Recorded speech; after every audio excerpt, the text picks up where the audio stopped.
You're diving into this Pokemon world expecting the same jolly, relaxing music, but suddenly you hear a chorus. It sounds like children that have been lost in this world and they have been taken from the Pokemon. Then the music just makes you feel like it's also a different universe, which makes it unsettling and creates a dark tone atmosphere of what's about to unravel next. Is this even Pokemon to begin with, or is this some other horror game? Even Koraidon and Miraidon will refuse to come out of its Pokeball because it's just so frightened. Before we were launched into this crater with Nemona and the friends, everything seemed fine, like it would just be an adventure. We're hopping off, everyone is smiling, but going deeper and exploring the research stations starts to get more dark, and it combines the elements of the past and the future, which creates like this mysterious space. It's giving major Made in Abyss vibes. It was a messed up anime involving children that went deeper into the unknown. I mean, this Area Zero place also marks a significant tonal shift in the game, and the music contributes to this change. It's weird and alien-like.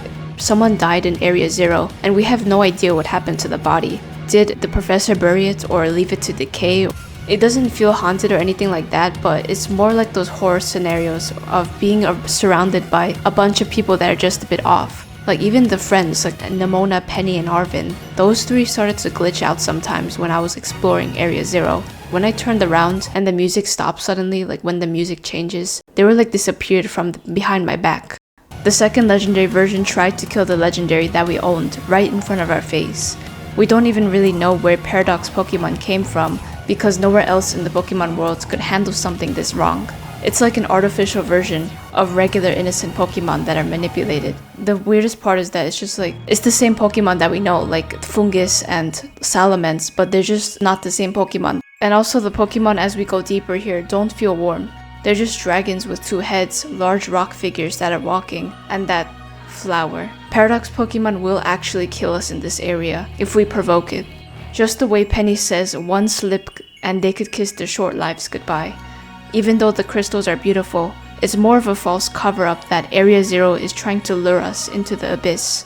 And the professor pleads to just defeat them. It's like the human self just wants to just give up and surrender because they have been controlled so strongly by this AI and they know that it's wrong, but they can't get out of the system.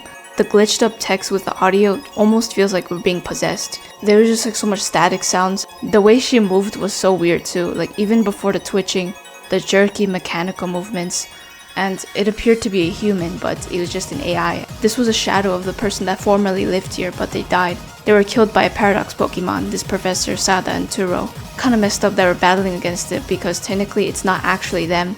And there's full of odd creatures never seen before in any Pokemon game. And we know that the Professor Sada and Turo are parents of Arvin. Like the way the professors stand on top, throwing these Master Balls down, like they're just not even Pokemon, they're just like tools.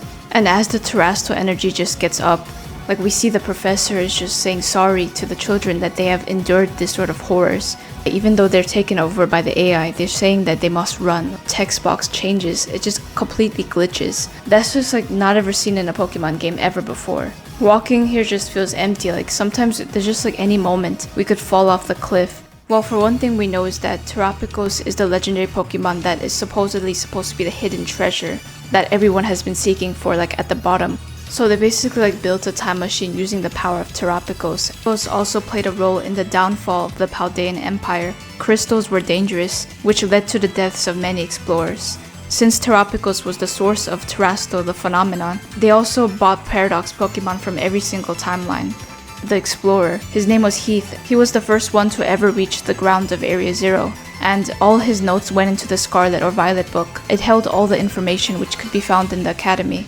His team retrieved the Herba Mystica for a duty, but when Pokemon ate it, they became Titan Pokemon. Heath decided to build a research station there, actually met Terapagos in the past, but he couldn't actually get his hands on it, like catch them, because he didn't really have any Pokemon at the time. And when we come back to Area Zero, without Nemona, Penny, and Arvin, it just feels way more like creepier itself, because we're alone now and there's just nobody by our side.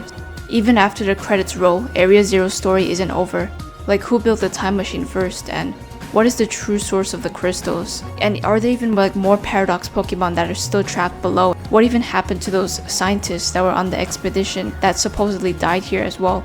At the time, Heath was disrespected. The people didn't really believe his findings on the paradox Pokemon, but the cool thing is that the shiny colorations of the ancient Pokemon are based on the shiny colorations of the original Pokemon that they were based on. But in contrast, every future paradox Pokemon has a metallic gray shiny coloration, possibly to reflect their robotic appearances and natures. The only exceptions to these are Koraidon and Miraidon.